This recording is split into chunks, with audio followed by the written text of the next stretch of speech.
নতুন বছরে নতুন ধান ঘরে তুললাম কোনো ঝামেলা ছাড়াই একদমই আধুনিক এবং ডিজিটাল মেশিন দ্বারা ধান কেটে। আমাদের টাঙ্গাইল জেলায় এই ধানের সিজনে এই ধরনের আধুনিক মেশিন দ্বারাই ধান কাটা হচ্ছে।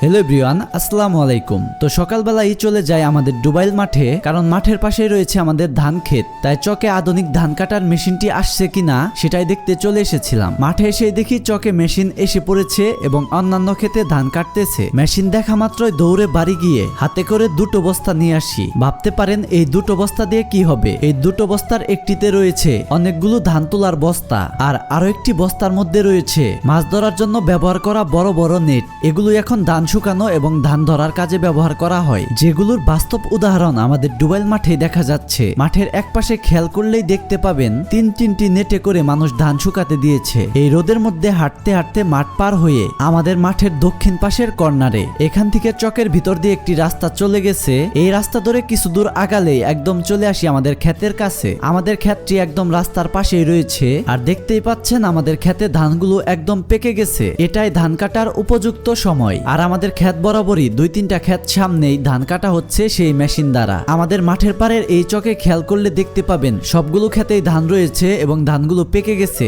এই আধুনিক মেশিন দিয়েই আজকের মধ্যেই সবগুলো ধান একদম কেটে ফেলা হবে। বস্তাগুলো আমাদের ক্ষেতের পাশে রেখেই চকের মাঝখানের রাস্তা ধরে হেঁটে হেঁটে চলে যাচ্ছি একদম সেই ধান কাটার মেশিনের কাছে। আজকে যেমন রোদ উঠেছে তেমনি প্রচুর গরম পড়েছে। চকের ভিতরে আসতেই দেখতে পাই এই আধুনিক ধান কাটার মেশিন দ্বারা আমাদের চাচাতো ভাইদের ধান কাটা হচ্ছে। খুবই সুন্দরভাবে একদম কম সময়ে সহজভাবেই ধানগুলো কাটা হচ্ছে। অন্যদিকে আমার মতো অনেক ক্ষেত মালিকরাই চলে এসেছে, তারাও মেশিন দিয়ে ধান কাটার জন্য সিরিয়াল দিয়ে বসে আছে। আর এই মেশিন দিয়ে ধান কাটলে খেরগুলো খুবই সুন্দরভাবে লাইনে গুছিয়ে থাকে, আর শুধুমাত্র ধানগুলোই মেশিনের ট্যাঙ্কির ভিতরে চলে যায়। দেখতে দেখতে ভাইদের ক্ষেতে ধান কাটা শেষ হয়েছে, আর ক্ষেতের এক কর্নারেই কাগজের একটি চট বিছিয়ে নতুন ধানগুলো ঢালা হচ্ছে। ভাইদের এই ক্ষেতের কর্নারে রয়েছে আমাদের ক্ষেত। এটার পরে আমাদের ক্ষেতে মেশিন চলে যাবে এবং ধান কাটা শুরু হবে। কিছুক্ষণের মধ্যেই মেশিনটি আমাদের ক্ষেতে প্রবেশ করে। ধান কাটার মেশিনটি ক্ষেতে প্রবেশ করার পরই আগে কর্নারের দিকে সাইজ করে নিতেছে, আর আমাদের ক্ষেতটি হচ্ছে 5 কর্নারের, তাই একটু সময় নিয়ে সাইজ করে নিতে হচ্ছে কর্নারগুলো।